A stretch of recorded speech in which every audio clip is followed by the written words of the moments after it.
Assalamualaikum warahmatullahi wabarakatuh. Di sini kami dari kelompok 7 akan menjelaskan proyek mini matematika kami dengan botol Aquaviva 0,7 liter sebagai objek perhitungan.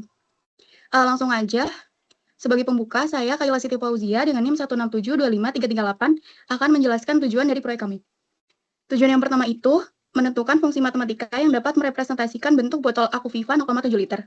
Tujuan yang kedua, menentukan volume botol menggunakan konsep volume benda putar dengan metode cakram, serta membandingkan hasil perhitungan tersebut dengan volume nominal yang tercantum pada kemasan botol. Lalu tujuan yang ketiga, mengidentifikasi faktor-faktor yang menyebabkan perbedaan antara volume hasil permodalan matematika dan volume sebenarnya dari botol. Baik, setelahnya saya akan menjelaskan terkait konsep dan proses perhitungan yang kami lakukan. Nah, di sini kami memakai metode cakram, di mana kami memakai ide dari metode cakram itu sendiri, yaitu metode cakram menyebutkan bahwa benda putar itu dapat diiris tipis dan menjadi banyak cakram, menjadi silinder yang sangat pendek. Oleh karena itu kami memakai metode cakram. Selain daripada itu, di sini kami mendefinisikan jari-jari sebagai R dengan fungsi Y pada X tertentu, yang disebut dengan Fx di dalam rumus volume metode cakramnya. Kemudian, untuk ketebalan cakram, di sini kami mendefinisikan ia sebagai perubahan yang sangat kecil, yaitu pada ketebalan botol itu sendiri, yang dimana ketebalan dari botol itu sangat-sangatlah tipis, yang dimana kurang dari 0,1 mm. Dan kami menyebutkan itu sebagai dx. Kemudian yang ketiga itu luas penampang. Di sini kami memakai luas lingkaran karena alas botol Aquaviva itu berbentuk lingkaran, yaitu A sama dengan PR kuadrat. Dan karena R sama dengan Fx, maka A sama dengan Pi Fx kuadrat, yang dimana volume cakramnya akan didapatkan bahwa dV sama dengan Pi Fx kuadrat dx. Karena di sini ada dV, maka kita integralkan, maka integral dV adalah V, kemudian integral dari fungsi ini sendiri yaitu integral dengan batas AB dan Pi Fx kuadrat dx. Nah, kemudian di dalam botol Aquaviva ini terdapat perubahan jari-jari, di mana jari-jarinya itu tidak semuanya konstan pada beberapa bagian. Sehingga kami itu perlu menjabarkan rumus ketinggiannya, di mana kami memakai metode gradien, yaitu M sama dengan delta Y per delta X. Di sini kami mendefinisikan ketinggian itu sebagai X dan perubahan jari-jarinya itu sebagai Y. Oleh sebab itu, kami dapatkan yaitu R2 kurang R1 sama dengan H dikurangi dengan H0. Dan didapatkan R2 kurang R1 dibagi dengan H. Kemudian kita dapatkan rumus perubahan jari-jari yaitu Rx dikurang R1 sama dengan R2 dikurang R1 dibagi H dikalikan dengan X dikurang X0. Di mana ini merupakan rumus dari persamaan garis yang didapatkan dari gradien, itu Y kurang Y1 sama dengan M dikalikan X dikurang X1. Nah, dari substitusi dengan rumus gradien tersebut didapatkan bahwa Rx sama dengan R1 ditambah R2 dikurang R1 dibagi H dan dikalikan dengan X dikurang X0. Nah, kami memakai fungsi gradien ini untuk menyatakan dari perubahan dari itu sendiri. Di mana pada botol Aquaviva dengan gambar seperti ini memiliki ketinggian total itu 23,5 cm dan kami membaginya menjadi 7 segmen. Yang pertama itu ada segmen silinder tutup, di mana ini jarak dari tutup botol kepada leher, kemudian ada frustum leher, di mana kami menamakan dengan frustum dikarenakan dia ada perubahan jari-jari. Kemudian ada silinder, di sini memiliki jari-jari yang konstan, makanya kami sebut dia dengan silinder. Kemudian ada frustum kecil, di mana ada perubahan jari-jari. Kemudian ada frustum besar, dan ada silinder lagi, dan baru ditutup oleh frustum bawah. Jadi kami membaginya menjadi 7 segmen. Untuk silinder tutup itu dari rentang 0 sampai 2, dan untuk rentang Y-nya itu yaitu Rx sama dengan 1,5. Nah, setelah saya membacakan konsep dan ide penyelesaian soal dari kami, saya akan lanjut menjelaskan yang segmen 1. Di segmen 1, itu tuh kita memiliki rentang X di mana dari 0 sampai ke 2. Dan kita memiliki Rx, yaitu sebagai Y, dengan konstan ya jari-jarinya yaitu di 1,5.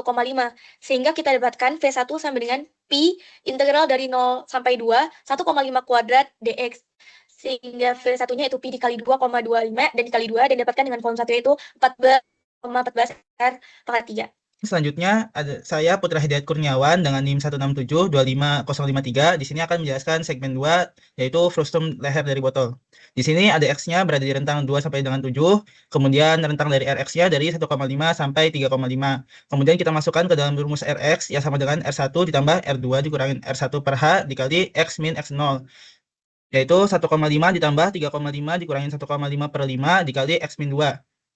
Kemudian dimasukkan ke dalam rumus volume botol sama dengan Pi integral dari 2 sampai 7, 1,5 ditambah 0,4 dikali X min 2 kuadrat dx, kemudian dijumlahkan, maka akan mendapatkan hasilnya yang segmen kedua yaitu 104,72 cm kubik. Selanjutnya ada segmen 3 yaitu silinder tengah. X-nya berada di rentang di antara 7 sampai dengan 13,5 dan Rx-nya tetap yaitu 3,5. Kita langsung saja dimasukkan ke dalam rumus volume botol, Pi dikali integral 7 sampai 13,5 dikali 3,5 kuadrat dx. Kemudian dapat hasilnya segmen ketiga yaitu 250,15 cm kubik. Baik, perkenalkan, nama saya Ahmad Syauki dengan NIM 167251116. Di sini saya akan membahas mengenai segmen 4 dan segmen 5. Pada segmen 4, kita memiliki diameter bawah dan diameter atas berturut-turut sebesar 6 cm dan 7 cm, disertai tinggi dari bagiannya yaitu 1,5 cm. Lalu rentang pada bagian ini adalah 13,5 hingga 15 cm. Dan kita memiliki persamaan atau fungsi jari-jarinya yaitu 3,5 min 0,5 per 1,5 kali X min X0. 0,5 adalah R2 dikurangi R1. Kemudian dibagi 1,5 yaitu tingginya. Lalu X min X0 yakni 13,5 cm. Lalu kita memiliki rumus persamaan jari-jari akhirnya yaitu 3,5, min 0,333 dikali X min 13,5. Persamaan Rx ini akan kita masukkan pada rumus volume yang telah dibuat pada segmen-segmen sebelumnya, yakni volume sama dengan Pi integral dari batas bawah 13,5 hingga batas atas 15 dari Fx kuadrat, yakni Rx kuadrat. 3,5 min 0,333 dikali X min 13,5 kuadrat dx. Setelah dihitung dengan integral dan Pi-nya dianggap sebagai 3,14, maka didapatkan nilai volume pada segmen 4 ini sebesar 49,87 cm kubik. Lanjut pada segmen kelima. Di segmen kelima ini kita memiliki diameter bawah dan diameter atas berturut-turut sebesar 7 cm dan 6 cm, disertai dengan tinggi potongannya adalah 4 cm. Di sini batasnya adalah 15 hingga 19 cm. Lalu kita memiliki persamaan jari-jari yang akan kita gunakan sebagai Fx, yaitu 3 plus 0,0125 kali X min 15, di mana 15 adalah X0. Lalu kita masukkan pada rumus volume sama dengan Pi integral 15 hingga 19 dan Fx kuadrat kita masukkan dari rumus Rx, yaitu 3 plus 0,0125 kali X min 15 kuadrat dx. Setelah dihitung dengan integral dan Pi kita anggap dengan 3,14, maka didapatkan hasilnya sebesar 133 cm kubik. Oke, selanjutnya perkenalkan, saya Dava Pratama Budi dengan NIM 16725/90. Nah, berikutnya kita akan bahas segmen 6, yaitu silinder bawah. Silinder bawah terletak di antara frustum besar dan frustum dasar.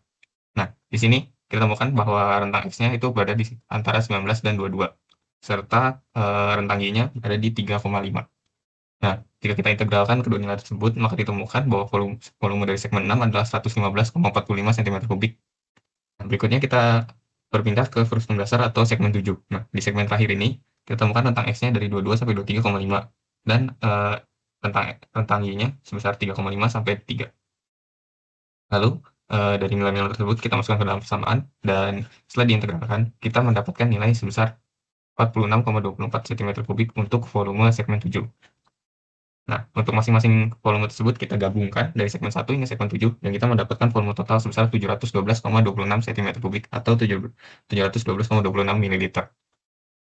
Perkenalkan, nama saya Nafis Rizal Rahman Sunoko dengan NIM 167251114.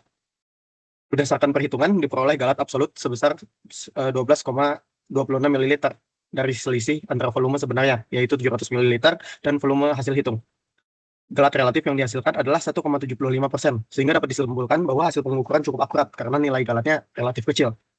Galat bisa terjadi karena hasil pengukuran tidak pernah benar-benar sama dengan nilai volume yang sebenarnya.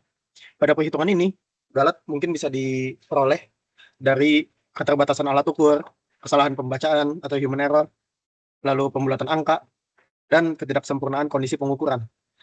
Akibat faktor-faktor tersebut, kami mendapatkan volume hasil perhitungan yang berbeda dari volume sebenarnya dan menimbulkan galat sebesar 1,75%.